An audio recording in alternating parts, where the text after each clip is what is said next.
Hello everybody, it is your Professor Rocco, you boy, coming out here with another Age of Sigmar video. In this AoS 101 class, we are going to be talking about a question that new players honestly ask a lot. And it's, hey Rocco, how do I actually see my ranking? People talk, about being like the best of this faction or this thing, or like, where do we get all that information? How do I know? How do I do? How do I see my global ranking, North American ranking, how's my club representing? Who keeps track of all that? And well, here we are. This is the Frontline Gaming community tab here on their website, frontlinegaming.org,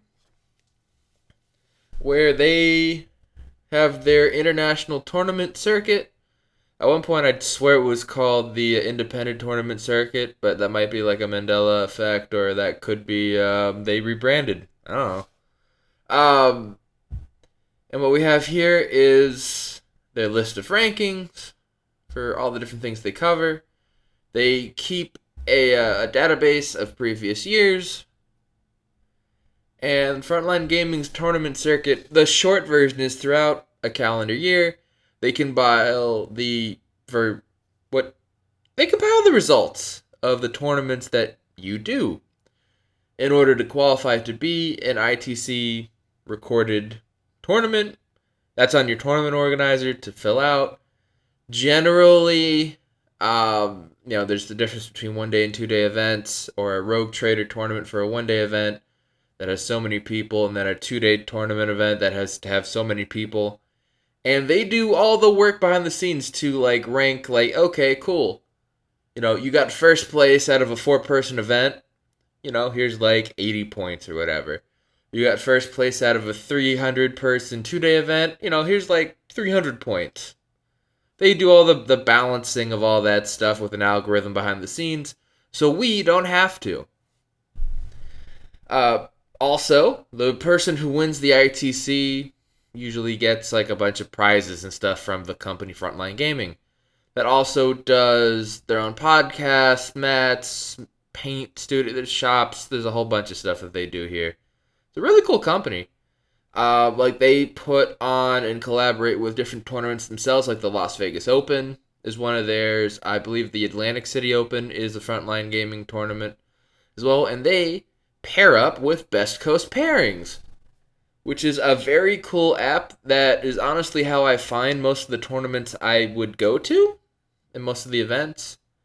Because if you want to be an ITC ranked event, right, you generally need to post about it. Throw it out there. There's Facebook pages, Twitter posts, all these things. But the Best Coast Pairing app also does scoring throughout tournaments. And the creator, Garrett, who is he's a local to me, very good guy.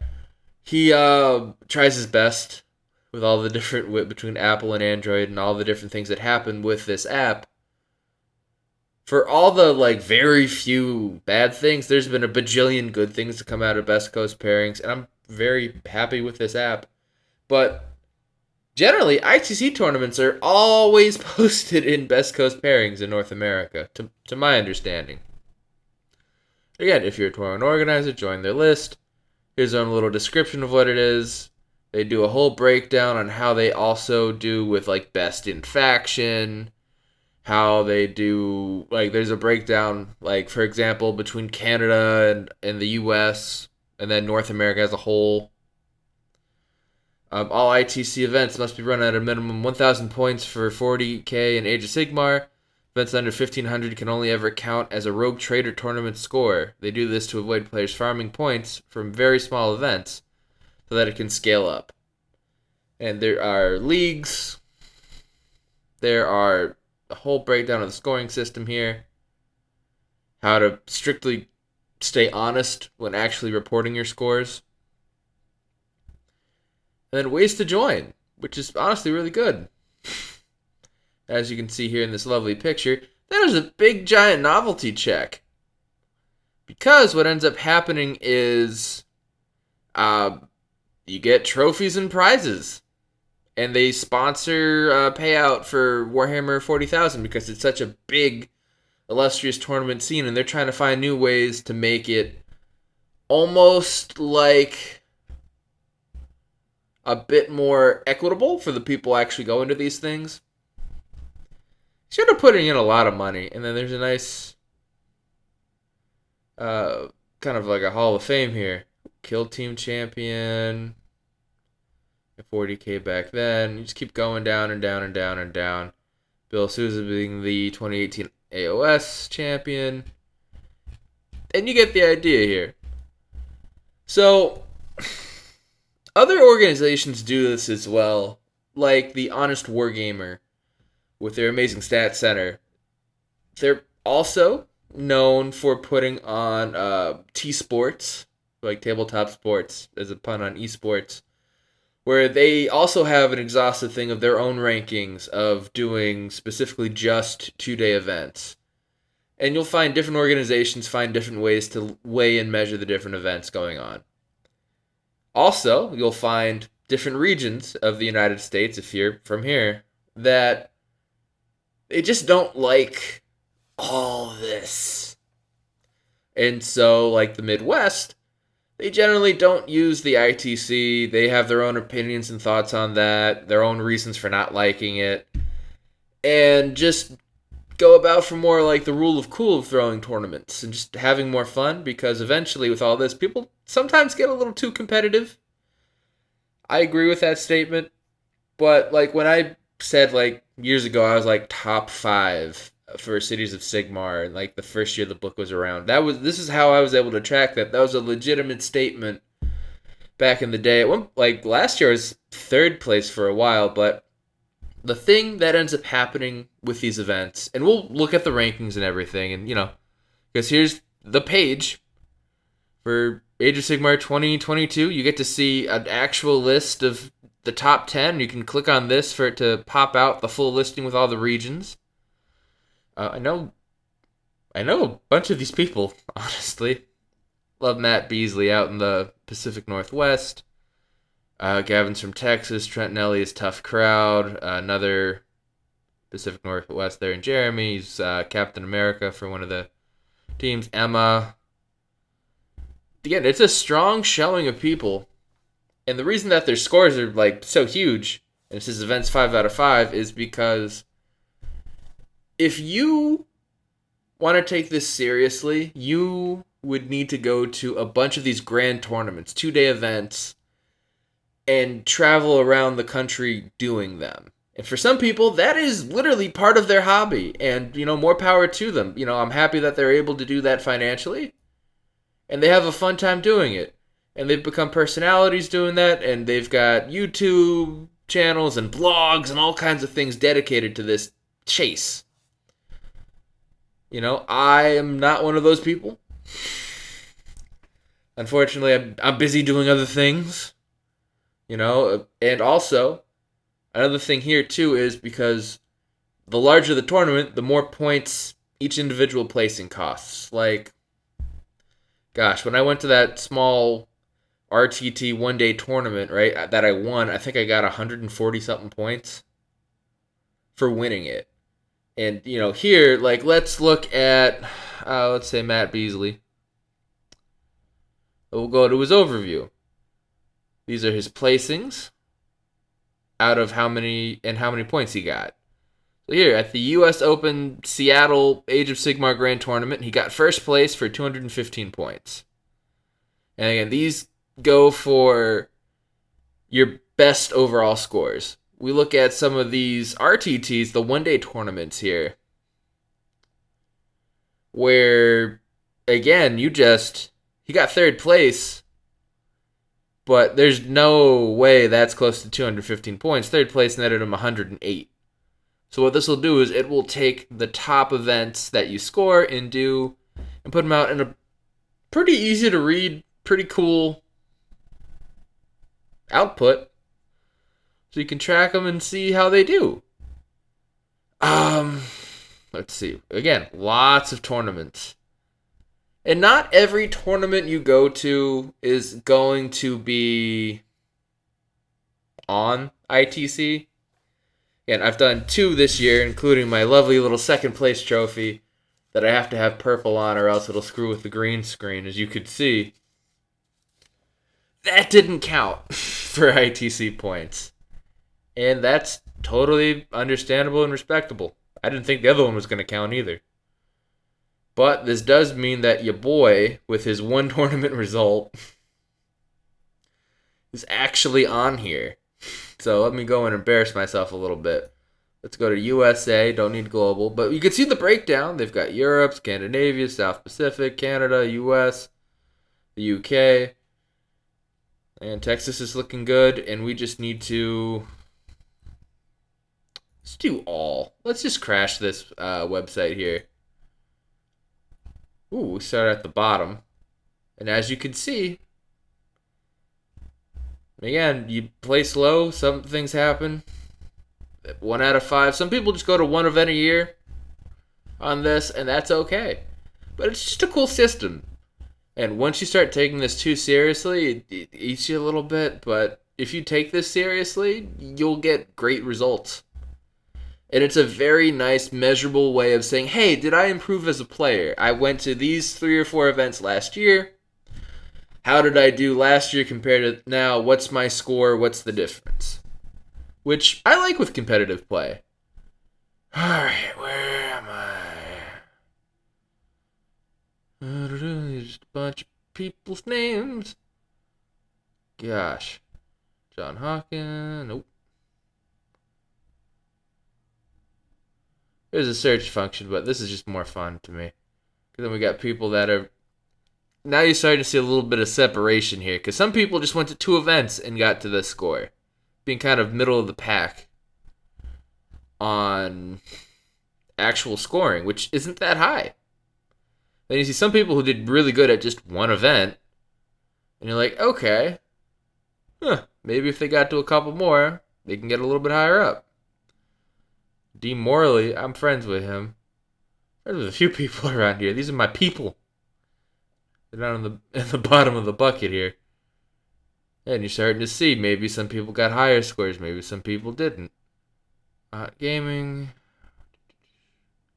Maybe I was lower and I passed myself. Is there a search function? You know, we can control F.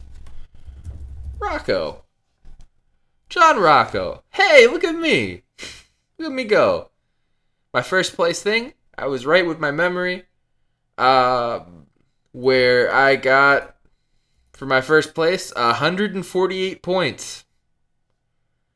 You know, if I did 4 more events of just 1-day events, what would that actually get me for a score?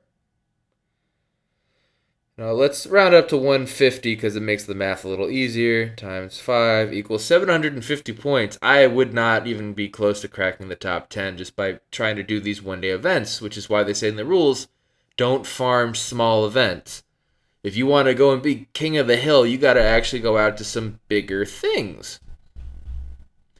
And then we start seeing here where things get a little more competitive.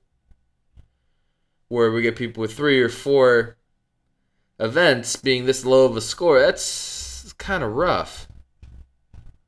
We get to the actual probably halfway. Scores start to inflate. They inflate up and up and up and up and up and up and up and up and oh my goodness, here we are. Until we get to the point where, again, like the top person here has 1,000 points. How do you do that? You go to these grand tournaments that have 30 plus people and you place. And you keep going to enough tournaments, play dozens and dozens and dozens of tournament games because you have the free time to, you have the ability to, you can travel, you like traveling, you want to be that social. And then you represent on this ranking system. And again, to me, it's very cool. It's also one of the things it does is, oh, there was a search players thing. See, I'm a goober. Is it also breaks it down by club. And we're going to make this a little bit sadder for me. Because My club was up here for a while at the top, but we are the Basement Wargamers. I'm still representing them. I'm not in the Philadelphia greater area anymore, but I still represent. I mean, someone wants to go and get me as like a mercenary free agent. I don't know. Where again, this is like building a sense of community where you see what are the top placings of people, and then as the team as a whole, like between the Walters brothers here and some other people, I don't even think my first place score is on here because there just wasn't a lot of people. Yeah, see, John Rocco, there I am. You can click my name. My one placing, you can see I did Nautilar, the Sigmar Charity to Cure Rare Disorders, did it for charity. I got my points. What else happens when I click on this? And you see the 6 people that showed up because it just wasn't a lot of people. Now we're going to click my name again. And who I represent in the Basement Wargamers. And this is honestly really cool. I think it's a great tool. It's a great measuring stick to see how you improve as a tournament player. And I'm very much specifying that because you do not need to play in tournaments to have fun in this hobby. Most of the fun you'll have in this hobby is honestly the art part of painting and building your army and your models and collecting, and then your group of friends in someone's basement or at a hobby store. Eventually, y'all get together and be like, oh, I wonder which one's the best of us. And then you start getting that little competitive itch. You have a little in-house tournament. You're like, oh, okay, cool. Then you go out to a game store and be like, oh, hey, they've got this one-day event. I have 2,000 points or something. Then either you do really good and keep going and get trounced and, come to YouTube and be like, how do I make my army better? How do I play better?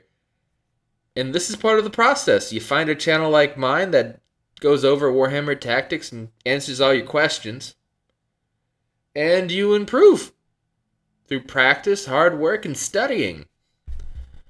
And, being able to go to a bunch of events helps too. Because, let's say you're at a 100-player tournament. If you get like 50th place, you're probably still scoring 120 some odd points at least, right? And look, I got first place in my thing that I had to fight for out of 6 people. Because all 6 people were really good. I didn't get an easy game. And you're already similar in points. So, is it a perfect system? No, not at all. Is it a really good system for what it claims to do? Yeah. It sets a clear rule of engagement and tells you how to succeed. If you want to play their game by their rules, it's great. If you want to go play Necromunda in your buddy's basement as part of a league and you're bringing little dwarf miners with machine guns and having fun, that's great too. It's all about finding what you want out of the hobby, and if you want to do specifically the tournament stuff that you hear everyone talking about on the internet, going with this net list and this meta list, and where does this all come from? Where are the credentials these people are actually getting? Frontline Gaming and the Best Coast Pairings app. This is it. Well, thank y'all for coming. Leave a like if you like our content. If this was helpful, comment down below for more things you want us to cover. If you want me to go over more tactic stuffs, like the cards that go up in the video at the end here. Again, we are generally a tactics channel to teach you how to play and how to get better. And we have a whole library of stuff for you to watch. And if it's not there, the thing that you have a question about that I haven't covered already, again, leave a comment. I'm here to help you, to help yourself get better. Thank y'all for watching and coming to class today. And as I like to say at the end of all of our videos, class dismissed. Bye.